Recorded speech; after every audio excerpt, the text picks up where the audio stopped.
The end times are upon us. The signs are happening. The end is near, but don't panic yet. You may have missed the rapture, but there's still time to prepare for what comes next. Disasters, plagues, celestial malfunctions, consider them friendly reminders. Now's the time to prepare.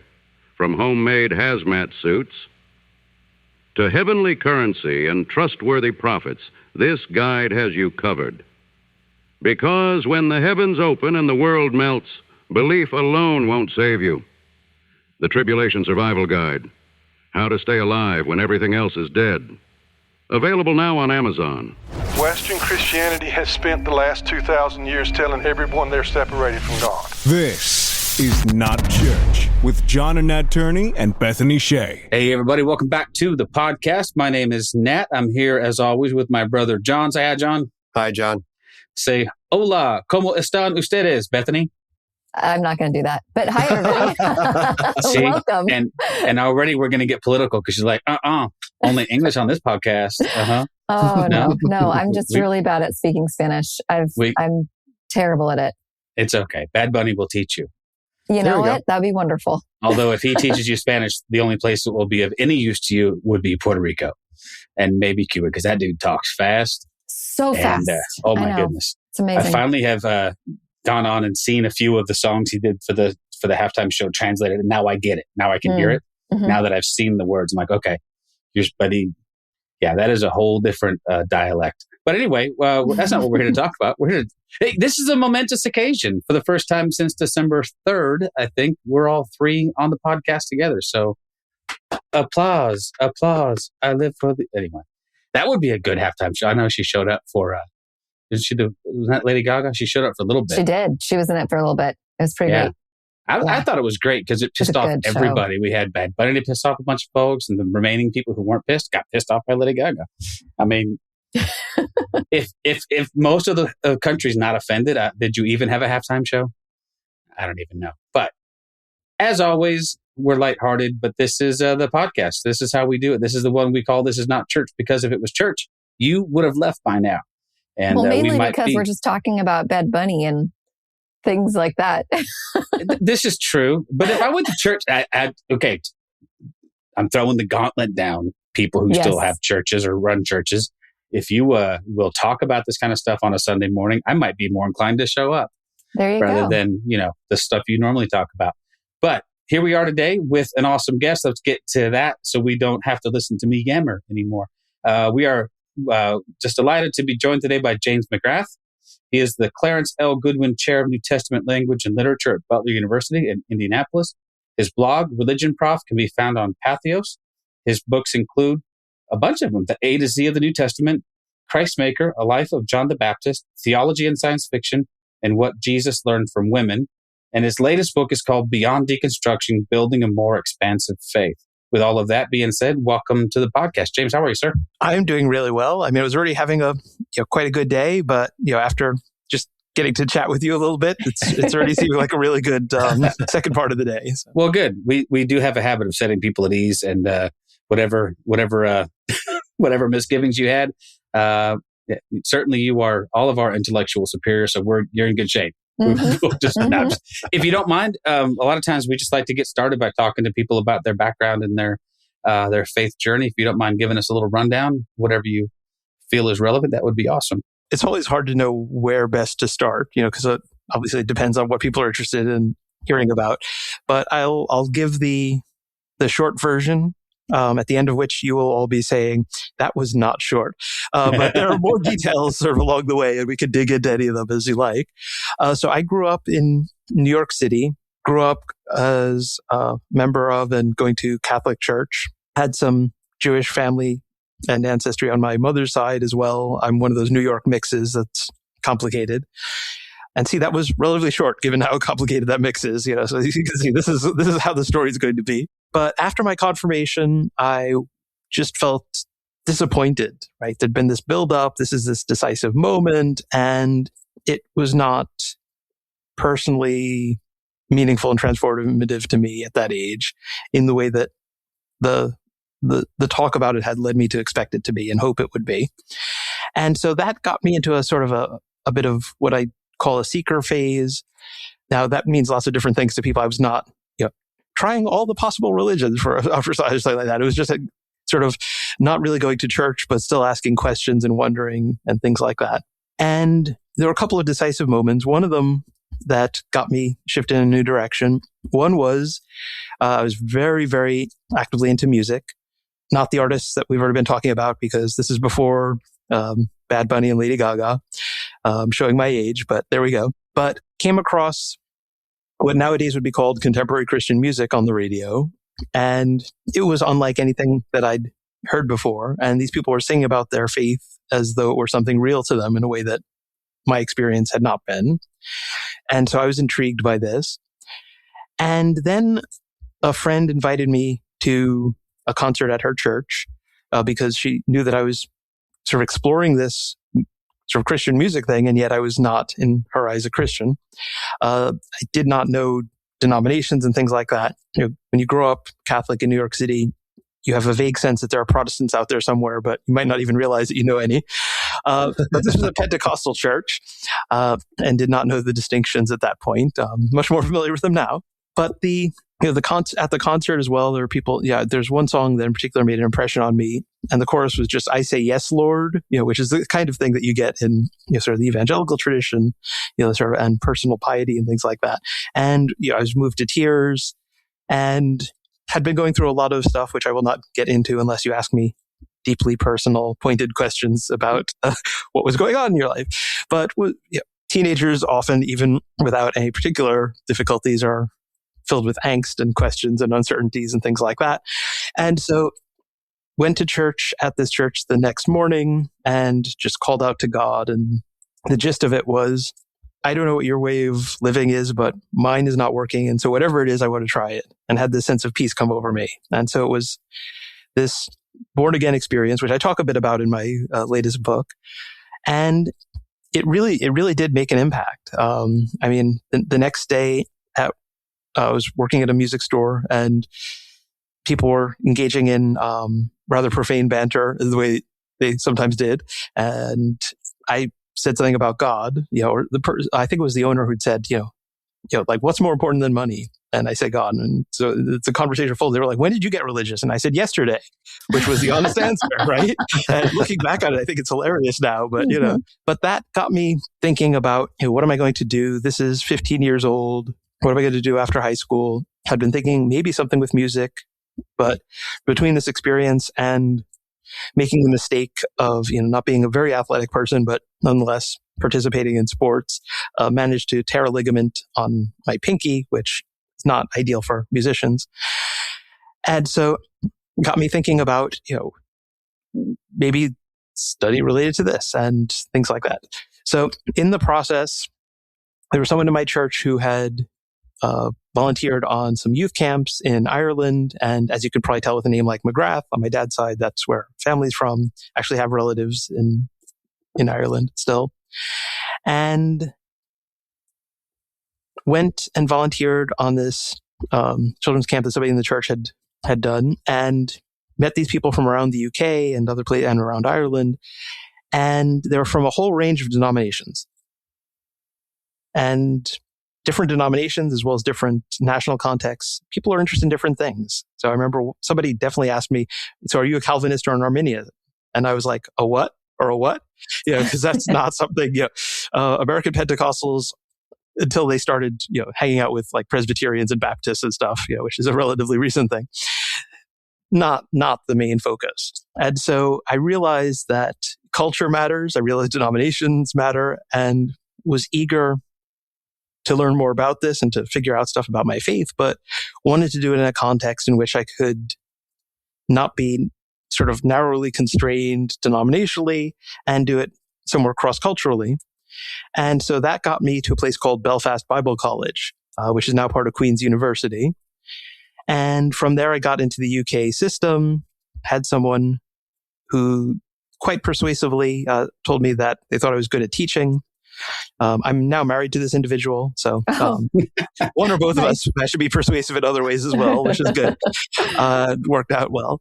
But yeah, I think that was definitely the right decision. But that's sort of the prelude to the book in a sense, because I went to Bible college not knowing is this going to be mission work, pastoral work, teaching, what am I going to be doing?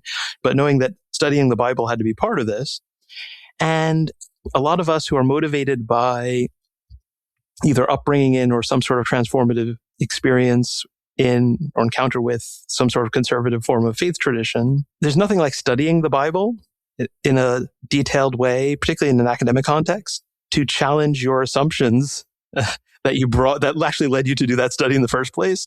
And it's a very weird experience. It's unsettling, but also one that has a potential to like really rock your world, and not in the way that like Bad Bunny or Lady Gaga would, which is kind of pleasant, but in a way that's really just can bring the whole thing crashing down. And there certainly have been people who have pursued that and have lost their faith. And so the recent book is really about like just trying to share a story of coming out the other end with a different and transformed faith, but a Christian faith nonetheless.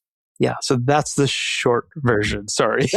Hey, honestly, and it's fairly succinct as far as those go. There's a lot packed in. I get it. John and I in particular, I think Bethany to some extent, have all undergone this deconstructive process. I know Bethany, you probably have very much differently than John and I did, but obviously everyone's experience with this is very different. Mine was fairly destructive and intentionally so. I just was fed up. But I also had 30, 40 years in the church before that all happened. So I had a fairly long lifetime of BS to grapple with. I'm not even sure what the question is in that, except I would wonder, did you sort of start this process earlier than that, seeing as how you sort of had a different entry into it? Does that make sense? Yeah. So as you said, I think I won't say, because I have no way of proving that everybody's experience is different, but certainly it depends on like where you started and key moments in there. At least there are different types of experience. I'm sure there's some I imagine are more similar to one another than others are. In my case, on the one hand, getting into these things, encountering things like Calvinism and being influenced by this Baptist minister who was Calvinist, who gave me some things to read. And I was like, oh, okay, I guess I should think that. There are several moments like that where with hindsight, I shake my head that I was so quick to say, oh, well, I guess I should think that. Yeah, if there's one takeaway I hope people will take from this podcast, if you ever find yourself thinking, oh, I guess I should think that after a very brief introduction to something, no, dig a little deeper first and weigh your options. But yeah, already, and I at the time I didn't think of it as deconstruction. And a lot of my journey, I think because I came to things and wasn't sort of steeped in them for, either since, for as long as I can remember or for multiple decades, it's a lot easier to disentangle yourself. They're not things that you take for granted in quite the same way. But in this case, I just found, because I was so eager, as one often is as a young, fervent Christian of any sort, but particularly probably evangelical.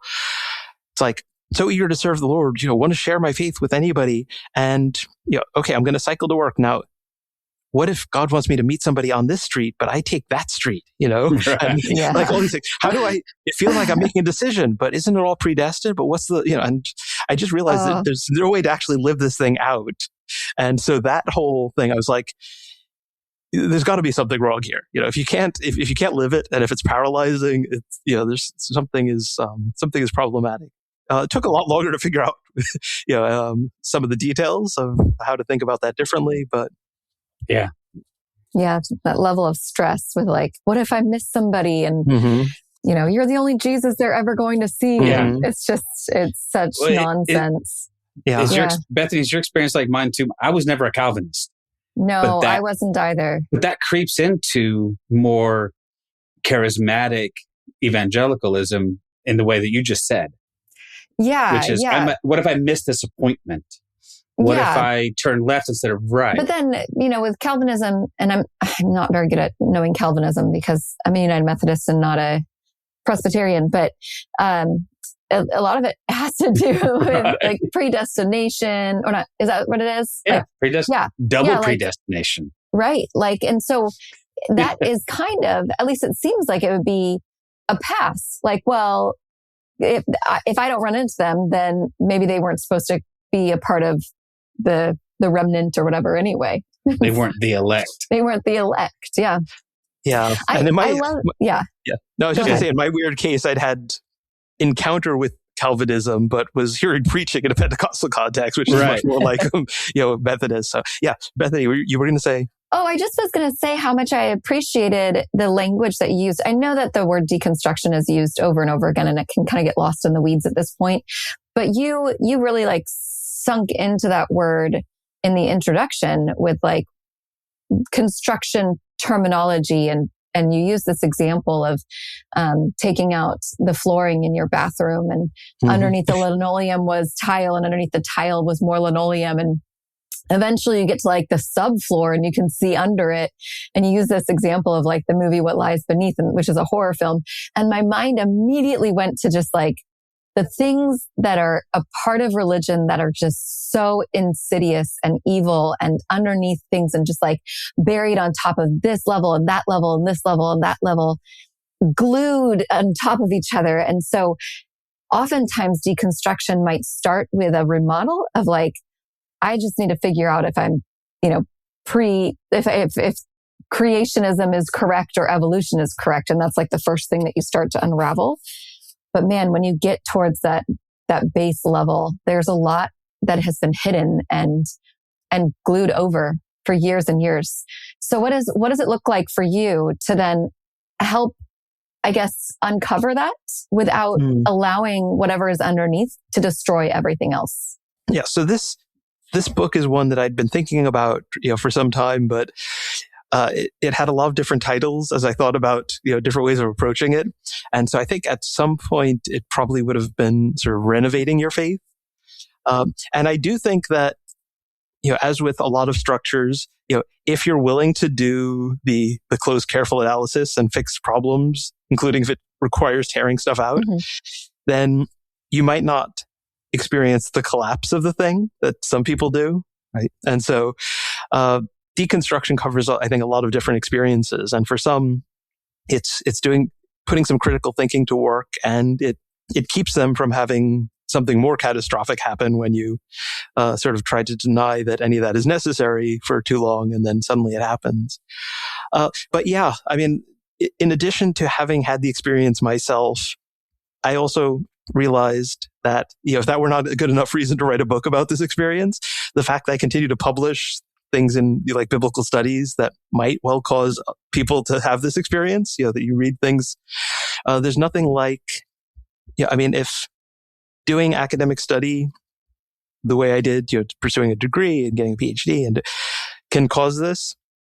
If you haven't had, if you're not doing any of that and you just have this encounter, say online with academic study or the fruits of academic study, I imagine it can throw you for even more of a curveball. And in my case, I think it was really helpful that I studied in a UK context, just because in the United Kingdom, there's evangelicalism and it's still fairly conservative, but it's not either as sort of denominationally sort of divided or as fundamentalist conservative or as narrow as the American variety tends to be. And one of the things that's helped me, I think, as an educator and is trying to be able to talk about these things, not just in academic publications, but teach an adult Sunday school class and write things for a general audience, is the fact that I encountered, not necessarily the majority, but came across voices that would do things like point out that Genesis mentions all these kings that reigned in Edom before any king reigned in Israel. And so the author knows about kings in Edom and in Israel. And so this is not Moses. This is somebody, who knows about the monarchy and things like that. Therefore, we shouldn't let the tradition that Moses wrote this take priority over what the Bible actually says. And, evangelicals and people who hold the scripture as a high authority actually have a really powerful tool to dismantle certain tradition, and including some tradition, problematic traditions about the Bible itself by recognizing that often we're defending our beliefs about the Bible and our traditions about the Bible from stuff that's in the Bible. And in theory, at least, if scripture is your authority, that doesn't make a whole lot of sense. Well, it's almost like I grew up in a tradition that obviously believed in biblical literalism, but then even the stuff that we added, they took as gospel. So when you open, so they would go like, well, we know Matthew wrote Matthew because look, when you open to the first page of my NIV Bible, it says the author, this is Matthew, and he was a tax collector. And it says, well, so we have all of this stuff that even in my circles, questioning things that are basically like they're, to me now, they're sort of basic academics that the authors of the Gospels are anonymous. We don't really know who they were.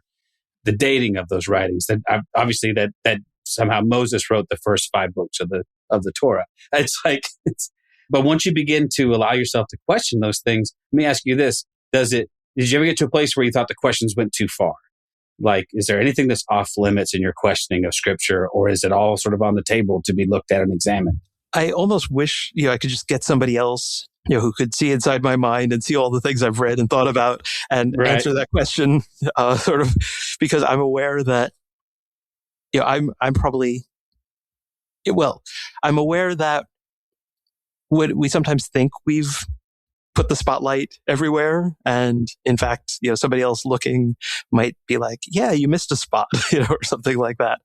So, but I did try to do so. And I certainly became aware that there was no way to have a meaningful faith if I shielded it from these things. And I'm not sure exactly when, it's only with hindsight that I'd put it that way, but had this inkling of it, I think for quite some time. Was doing the historical study thing. And if you're asking, if the resurrection, let's say, is important to you, then what do? You first try to apply historical methods and things to that, and then eventually realize, okay, historical methods deal in probability, and there's no way that somebody, entering the new life of the age to come is going to be a probable event, right? There's no way to define it that sounds, fits any meaning of the word probable. And so the academic tools that are the best ones, and sometimes the only ones we have that can answer questions about the past, won't help us with the things that, at least in certain varieties of Christianity, are made the most important. And so what do you do with that? And I have at least tried to wrestle honestly with that and to accept the consequences. And I'm not sure, how good of a job I've done. That again is another question I'd want to ask others, looking in. But I think precisely because that personal experience, that spiritual experience, was sort of so crucial for me, and being brought up with particular dogmas was not at that stage, because I thought this was something sort of new that was moving beyond that and different from that. Looking at doctrines was not hard. The thing that I kept from examining very closely and in the same rigorous kind of way for a long time was that experience, right? Because that was, I think, and I wonder if you'd find that true in your own experiences as well, that whatever is sort of at the bedrock is the thing that you get to last, which in some ways is following the metaphor is quite natural, right? It's like, until you get through the linoleum and the tile and the other layer of whatever, that's, you don't get to the stuff that's underneath. Yeah, you have to give yourself the time. Sometimes it's like, I always think of it as like going to a movie in the afternoon, and it's a matinee, and you're comfortable in the dark, and then you come out of that movie theater in the bright light, and you get a headache, you get nauseous. You're just like, I need to get back into the dark as soon as possible. I feel like that's kind of what it's like to deconstruct in some ways. It's like you've only been seeing the world in this one way, and when it's coming at you too fast, it can be blinding. It can give you a headache. You can feel like, I need to get back into the dark. I don't even want to come outside at all. You almost have to slowly wake up to it. And so when other people are not on the same timeline as you might be on with your own deconstruction, that can be really frustrating because you're like, look at all these things I'm learning about faith or not faith or what I believed and I hate. And people could be like, oh, I'm not ready for that. Or no, you are actually walking away. You're on a slippery slope, my friend, or whatever it is. Yeah. And they're very worried about your salvation and wondering if you were saved in the first place. Yeah. So being gentle and being kind to yourself and to others and having patience and grace, that it's not like you have to have everything answered immediately, which is part of what evangelicalism is. They give you all the answers you'll ever need right away. And when those things don't hold the same water as they once did, it's just like everything kind of can fall apart. And that's really scary. I really appreciated how you talked about the difference between the Nicene Creed and the Sermon on the Mount. How Jesus, the picture of Jesus was one of showing people what it means to live out God's ways, to have a life of godliness or a life of the kingdom of God. Whereas the Nicene Creed was, here's what you need to believe, or these are the things you need to know and say yes to, instead of actually living it out. Can you talk more about those differences and what you've seen? Yeah, this was something that came up again in my adult Sunday school class, but also sort of in the process of reading that. And it takes a while sometimes to click, when you're studying the New Testament, that Jesus is spending a lot of time talking about things other than the things that are being emphasized in sort of the sermons and perhaps even most noteworthy in those, sort of tracts that you're encouraged to give to people to help them, find their way to God. And it's like, the Sermon on the Mount is apparently irrelevant to any of that. It's like, not among the four things that God wants you to know. And so, I think coming back to the point you're making before, because I just think it's so important, figuring out how to guide people through that, right? And ideally, I think in some ways how long it will take is sort of a personal question that you sort of can't answer, but there are sort of gentle ways to do it. And, if you come in with, oh, you've got to think this way rather than that way, people will immediately sort of respond in a particular way. Whereas if you're like, how about if you spend some more time listening to what Jesus is saying here or something like that? It's not exactly gentle, because Jesus isn't always gentle, but it's gentle in the sense that it's showing a way that, it doesn't require you to have already sort of rethought your foundations or, sort of authorities or things like that. And so I think often, one thing I've noticed from those who've undergone some kind of experience of deconstruction, I'm sure this was true for myself, but I've been trying very hard to ensure that I avoid this pitfall, is that it's very easy to forget just how long it took you and the process that took you from where you were to where you are now and how many different phases there were. And the fact, as you said, that, there was a time when if you had gone back in time and told yourself these things, you would have assumed it was a diabolical deception and not the real you from the future, because this is clearly, you would never believe these things and never say these things and try and lead you astray in this way. It's, the process, but I think that also gets at the, one of the key criticisms that we can make of conservative evangelicalism and fundamentalism, which is that there's no room for maturation, right? There's no room for journey, for progress, right? You've got this simple thing that you're supposed to learn by rote and then just keep repeating it over and over again for the rest of your life. And yet, when you actually go on a journey that, God has depths and riches beyond anything you can ever, fully fathom, of course, over the course of a lifetime or an eternity, that's much more rewarding. It's much more exciting. And making room for that is, I think realizing that beliefs can be a part of that, that what we believe matters, but holding it tentatively, making room for the fact that our beliefs don't do justice to the ones they're trying to describe, and making room for the fact that, even if we don't know how it all fits together, that how we live is important, right? I feel like what we're seeing in not to name any particular names, but what we're seeing in North American Christianity, United States Christianity at the moment, particularly in conservative evangelicalism, both in what people have, it's come to light that they've done, but also, who and what they're willing to support, that there's been a lack of attention to ethics and the kinds of things you find in the Sermon on the Mount. And I think there's certainly, if there are some who are still going to resist that, I feel like there are some who are just so ready to hear that what you do matters, and that that includes things like empathy, which, for the record, is not sinful. It's sad that needs to be pointed out. Yeah. John and I have talked about this a bunch over the last couple of years, that the kind of Christianity we were raised in only cared about what we did insofar as it followed a certain set of codes.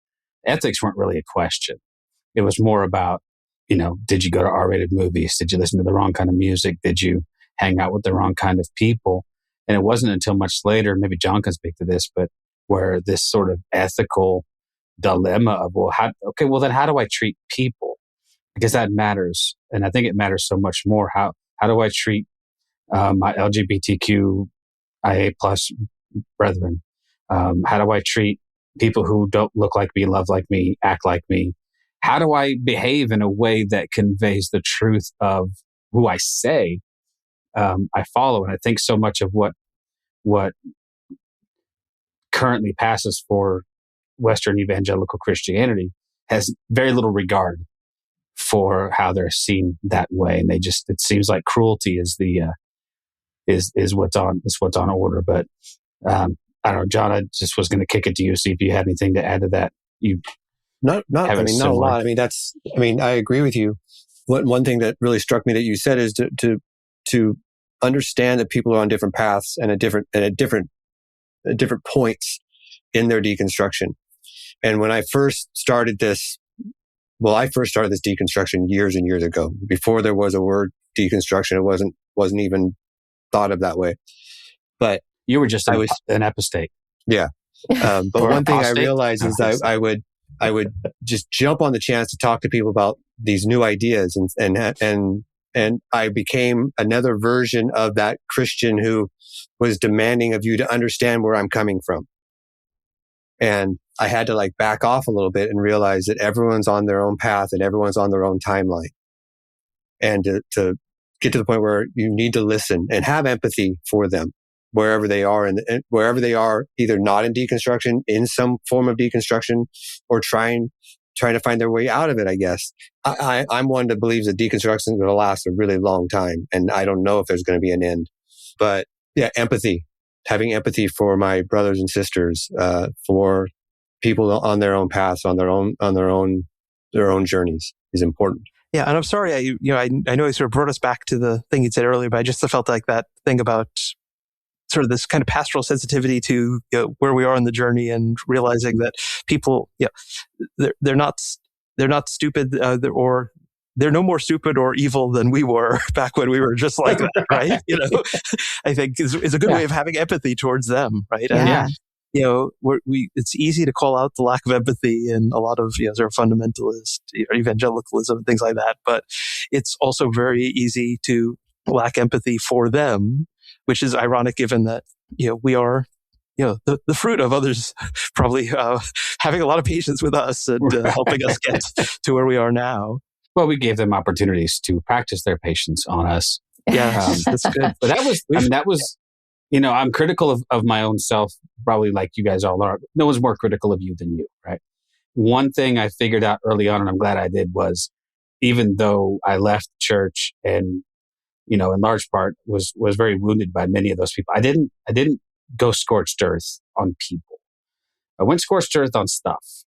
But what I hoped would happen has periodically happened over the years, where these people have, they've come across their own moments of crisis. And, I've gotten an email or a text message or a phone call. And rather than somebody, if I feel like if I'd just been the kind of person I wanted to be, I would have been the last person they called for advice. And instead I got to get, I got to pass some of that on, some of the the lessons learned. And so I like that. I mean, it's as much about being patient with yourself in the process as it is remembering that people aren't all moving at the same pace and don't always necessarily have the same goal for this in mind. Mine was very intentional. I think a lot of people have this sort of deconstruction thing. It just sort of lands on them, through a moment of crisis happens, and all of a sudden those things you thought were certain crumble. And all of a sudden that's a lot more scary, or at least it's a very different kind of scary than when you're the one knocking the trusses out from the bridge yourself. It's still scary, but it's also a little bit, exciting. Like, what's down there? I don't know. Let's find out. Anyway, I appreciate the wisdom in that, Yeah. And Matt, I was really struck as you were saying, I don't know that I've thought about it in quite this way before, but we're still doing something that's not unlike what we sometimes were advised that we were doing when we were perhaps, the more evangelistic, it's got to get somebody to make a decision for Christ sort of thing. But, if you had any wise mentors when you're in that kind of context, it's about, like they'll tell you, all you can do is plant a seed, right? Yeah, and you don't know, like somebody might not be ready for it now, but it might take fruit later. They might get back in touch with you. And, you're told that if you do any of this evangelistic stuff. And, if you are, a progressive Christian, deconstructed Christian, reconstructed, any kind of, somebody who's has a different sort of faith, or just somebody who's, sort of mainline and never did this whole thing of being evangelical and then wrestling with the after effects. It's like, okay, they may not be ready for it now, right? They're still, surrounded by, these other voices, and they're not. But at some point, something might get through. Right, something might cause this edifice that they're defending so adamantly to come, to start teetering or come crashing down, and they may get back in touch, or at the very least remember what you said and find it helpful then. Yeah, I'll always remember when I was still in church, I had read the book The Shack. I was so blown away by the story of that book that I took it to my pastor, and was just gushing about it, how important it was, and he's being very polite and nice. And finally he's like, yeah, but I don't believe any of that. And I was like, but you've read it, right? And he's like, oh no, I haven't read it. I was like, oh, okay. But it was one of those moments where I had to realize that even on my journey, other people aren't on that same journey. And I could have blown up and said, well, you're stupid. You're not even willing to take the time to read the book. Instead, I just acknowledged the difference between us and moved on. We're still friends. And, hopefully someday. Has he read the book? Oh, I don't know. Probably not. He may yet. Yeah. I wouldn't read it for years, just because, for no particular theological reasons, just because the subject matter is just touchy. And at the time that came out, I had 2 very young girls at home, and I'm like, the subject matter is, I don't need to. But years later, I was ready for it. And, that's honestly probably one of the 5 books that just sort of started to crack the surface on, okay, this is the way I've thought about stuff. This is the concrete way in which I've seen God. Is it possible there's another way to view him, her, it, them, the divine? And it was like, okay, well, let's turn that. When I was used to be involved in a thing called Chrysalis, which is related to the Walk to Emmaus. That's the United Methodist thing. But anyway, we used to give this example that faith is like this multifaceted gem, and if you just, it's one faith, but it has many facets and I still like that. I still think that makes a lot of sense. But then I started to see God that way too, and go, well, what if I'm looking at the divine from this angle, and then what if I tilt it this way, and what if I, because it begs the question. Evangelical Christians, we always think, or have always thought, that somehow we'd cornered the market on truth. And it's like, what an arrogant thing to think that we could somehow, fully define what this is. And I don't know. That's the one thing I don't miss, is that need for certainty. I sometimes miss the simplicity of it. there is an ease to like, I don't know. What are you worried about? I know the answers, but I don't know.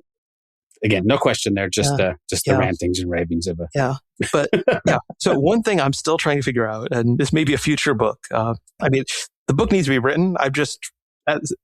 unless I can actually answer some of these questions, and I'm definitely not the person to write it, but, it's how do we do church in a way that like supports people who, some who, maybe who are not even on the same journey, but even if they are at different stages. I wrestled with this as somebody who had been already dealing with these things and thinking through some of these things, and then, bringing up a child. How do you raise them? Because there's an age at which all you can do is tell them the stories, right? There's not a way to, it's like, but don't take it too literal or something. It's not even an issue at a certain stage. How do you prevent it from becoming an issue later, right? Because I'm fully persuaded that it doesn't have to. I think that a lot of what causes these things to become an issue is being told that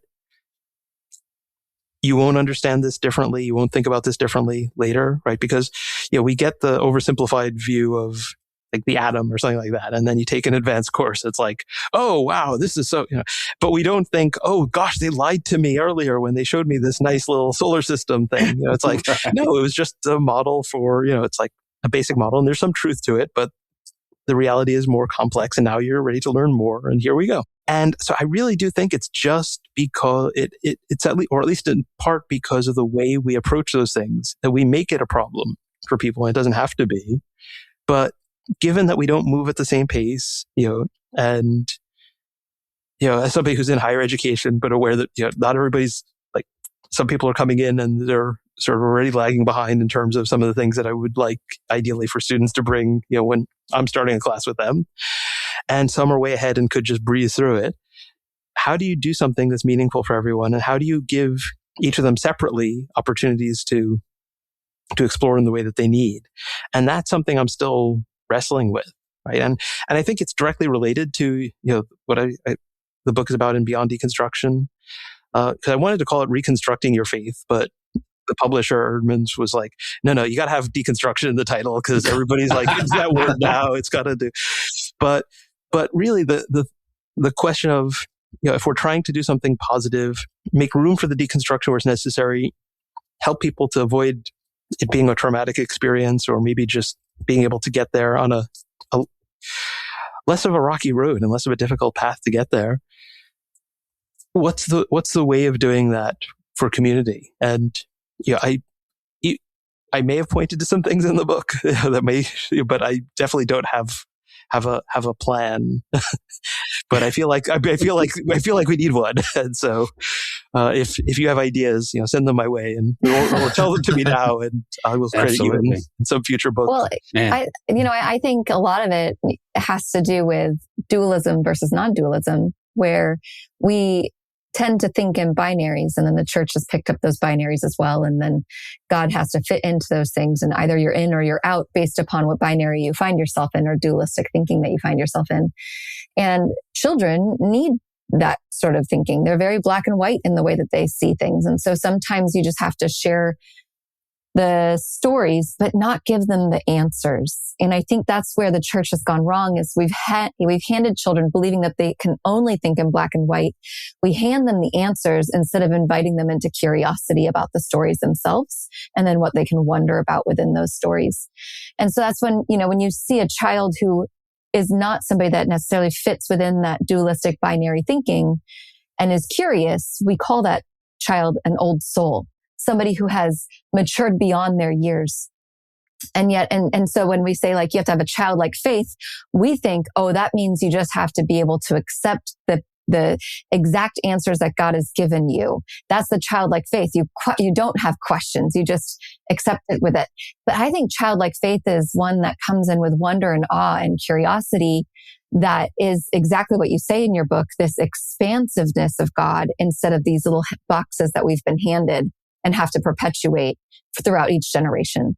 So the more that we can create spaces where kids and families and the wider community can be curious without fear of being judged or condemned if their curiosities are too far outside of the box, I think that that's where we would see a lot of goodness grow and connection happen. Yeah. That's my thought. Yeah, I think so. I mean, they say that we're sort of natural scientists, and the ones who actually become scientists are the ones that it's not sort of beaten out of. I mean, fair. I wonder when people have a childlike faith and accept everything. I'm like, this theology was clearly constructed by people who've never had children. Going, right. but why? But why? But why? But why? And then eventually, you run out of answers, and you're like, either I don't know, or because that's just the way it is, or something like that. And not only is that asking of questions, if childlike faith means anything, that has to be part of it, right? The room for asking questions, but also recognizing that sooner or later, everyone that we trust as an authority and supposed expert as an adult is going to run out of answers. And I think there's something revelatory about that too, that we don't get as early as we could potentially when it comes to the sort of the Christian journey and thinking about these things. Yeah, that was part of my problem growing up. Is I was one of those people who had tons of questions. Yeah, you was did. told pretty quickly to that these questions this wasn't the place to ask these questions. And so I learned really quickly to just sit and be quiet and try to accept what I was being told. Looking back, it was rather disheartening, that the questions were shoved aside like they were. Well, and discouraged. I mean, discouraged. We were discouraged from asking those questions. I was much later in life before I was able to ask questions. And even then I was tolerated. I was not encouraged. I had a couple pastors in my life who were like, okay, fine. What's the question today? And I'm like, okay, well, I guess we're just going to pick one. Why? So I still have, why what? Why everything? Why? I have questions about all of it. And this childlike wonder thing, I think you're exactly right, comes with a ton of whys. And the second we try to make faith answer those questions in a very concrete way, it becomes idolatrous. It's the way that I view certain people look at things like scripture, look at things like doctrine. At the end of the day, something's going to bend the knee, and in their mind, it's them and not it. And I flipped that script a long time ago. No, I'm actually, if this does not line up with the way that, I believe that Jesus has been revealed to me as this kind of person and as this kind of representative of God. And if this doctrine doesn't line up, it's going to have to move. And that's bold. That's probably why my little church plant didn't last too terribly long in West Texas. I was pretty willing to say, I don't know, maybe the Bible's just wrong here. Maybe the people who wrote this had an understanding of God that was not fully fleshed out. It's like you said, though, talk about this. If there's very little room for journey and growth, but I saw journey and growth in the writings of Paul, from the first letter to the end, where he's, where in the beginning he's grappling with Peter and James, and he's fighting with the Jerusalem Christians, and he's having to come to terms with all kinds of stuff. And I don't think we give credit for that portion of scripture in particular to show this way that Paul matured in his faith. Yeah. And I think that particularly, if you're going to have, try and do a church plant in West Texas, or you're going to have, evangelistic outreach to try to, reach, the people who are led astray by, something that is a cheap imitation of what true Christianity could be, and that is absolutely idolatrous nationalism and masquerading as faith, or any of these things. In order to help them, get there, I think the most effective outreach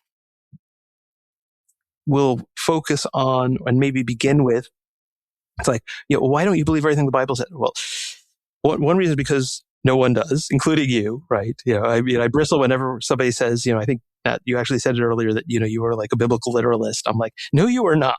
Right?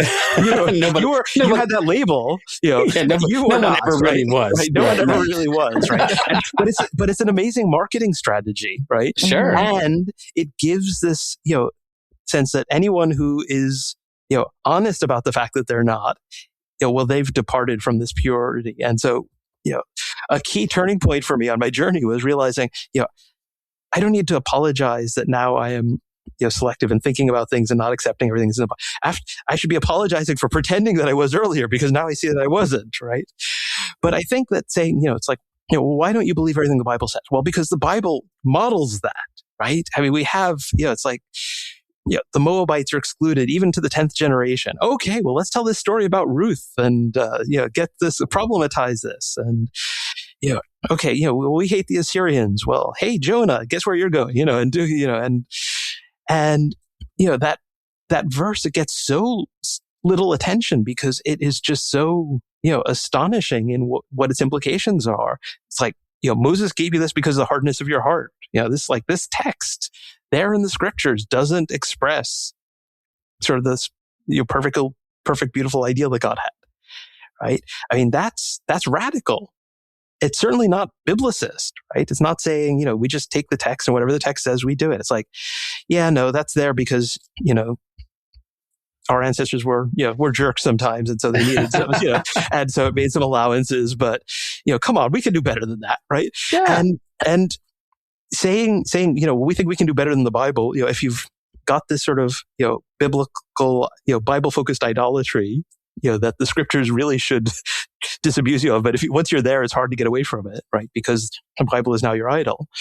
But the Bible itself contains so much that knocks at that. And I think that's the most helpful place to start, because if the Bible's your authority, then seeing the Bible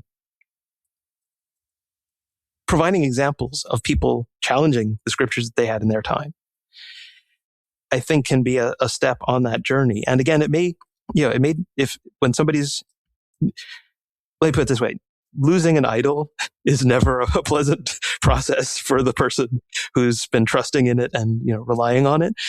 But when you're persuaded that focus on something less than the ultimate is unhealthy for the person spiritually and has, causes harm to our society and our nation, then, unmasking the idols and pointing people to a better way is crucial. And so the other thing I'm hoping for is that, and I think we're doing it, but I don't think we acknowledge we're doing it because, the imagery has such bad connotations. But there's, somebody did this wonderful, little parody video imagining some progressive Christians going door to door, knocking on the doors of Christian nationalists to tell them the good news. But I mean, I think, there's a sense in which we need to think of ourselves as having a mission, and having a gospel, having good news to share, right? And often that's become so tainted with this, it's like, what are you going to do? Hand out tracts with 4 things God wants you to know, except our version has the Sermon on the Mount in it. We don't just do the same thing, but in a different way. But I think some of that baggage that sometimes we have leads us to shirk away, to shy away from doing anything like that at all, because it seems so tainted. And that's part of why, I had this beyond deconstruction, but there were some things that were good. We might want to do them very, very differently because our thinking about what it means to be a Christian now is differently and who Jesus is differently. But, if you lose the community because you were hurt by community, if you lose the sense that you have something worth sharing with others because sharing your faith was this very narrow, rigid, dogmatic thing, we lose something. And so figuring out how to, both, be selective, not just with the Bible, but also with, with our baggage and with the things we have that have shaped us, but also, to figure out how to build something better to take its place and not just keep saying, oh, well, I'm a sort of Christian, but not the sort that does that or not the sort that does that. It's like, we have something positive worth sharing. And if we get just stuck in a rut of just defining ourselves over against what we were, I think we can miss the opportunity to present this positive thing that, I think, a lot, to use language that we may have used as evangelicals, a lot of people who think they're Christians, really need to hear this, right? Yeah, there's a whole ton of things that can be addressed as idolatrous. I don't think it's any different. I think every generation probably wrestles with this to some degree. And I think that's sometimes we fall for that trap of recency. Like what we're going through now is the biggest thing that we've ever gone through. I do think in some respects there's some truth to that. It does feel a little bit more out of control. And maybe it's not. Maybe it's just more openly displayed than, because I grew up in the 80s, man. That was the formation of the moral majority. That was all the things that started to go off the rails for the evangelical church as they slide into bed with empire and vie for political power, and all of a sudden seems to be the driving force of a lot of the people that I used to look up to. And I live in a part of Texas and we're the home of more mega churches than you can swing a stick at. And one by one, I'm watching those pastors be exposed as not good people. We grew up in the age of Hillsong, and I'm watching that empire. It may never actually crumble. It's maybe too big to fall completely. But so going forward, yeah, I agree with you. There needs to be, that's what Reconstruction looks like, or would mean for me is, okay, how do we reimagine this completely differently? Because what makes me nervous about any kind of Reconstruction talk is building it all up with the same materials and ending up with something very similar, but maybe just superficially and aesthetically different. But foundationally, not much has changed. So I don't know. I applaud you for the thought. I'm looking forward to your answers. Maybe you and Bethany can collaborate. I've not been to Bethany's church. I actually fully intended to when I was in California, but I would bet you that she's doing it very well. Thank you. That idea of meeting people with lots of questions and from all walks of life and saying, this is a safe place to say, what the hell is going on? So Bethany, James, get together, write a book. Sounds good to me. I've been telling Bethany about another book for 2 years. Come on now. I know. I need to get on that. It's hard, isn't it? It's hard. It's hard to get. James knows. He's written like 15 of them, so he knows. Yeah. Not quite that, but yeah. Okay. I mean, even if the conversation leads to you reading your book and me writing something else, it's like this. There you go. I love throwing ideas around and exploring possibilities. It's good. This is to me the best part of all of this is having the chance to have conversations with people. Totally. And sort of reignite some passion and go, okay, all right, there's some stuff there that's still worth mining for amongst the rubble. So I'm gonna call it at almost an hour. I want to be respectful of your time, but I also want to say thank you so much for hanging with us, for all your thoughts and your processes. John, Bethany, any parting shots before we click the button? And the same thing. Thank you very much for taking the time to have a conversation with us. It's been really great. Yeah, and this book is incredible. Friends, if you're still on with us, it's called Beyond Deconstruction, Building a More Expansive Faith. And so if you yourself have gone through a deconstruction and you are curious about what reconstruction looks like or about how to have, the title of each chapter is so good. Faith that works, faith that explores, faith that experiences, and faith that connects. And so if you are curious about how you can continue forth in a faith that is more robust than it was before, then I encourage you to pick up this book. And it's available March 3rd, is that correct? The Kindle is delayed for some reason. The Kindle I don't know why, okay, which is that's frustrating. Okay. Yeah, I was apologizing to someone on Facebook just today for that. I have no idea what's up with that. But if you want a physical copy, those you can just walk into a bookstore and tell them to get it for you, or go on out. Nice. Go to your favorite bookseller. Awesome. Almost mentioned one of them that. But we don't mention them. Don't want to focus on anyone in particular. They don't need any more advertising from us. Yeah. But you can get it. I think you can get it anywhere, and except on Kindle. Unfortunately, I apologize. But another week and a half or so, something. Hopefully, they'll get that sorted out. But this has been a wonderful conversation. I've thoroughly enjoyed spending this time with you all. Yeah, thanks, James. Thank you for listening to This Is Not Church.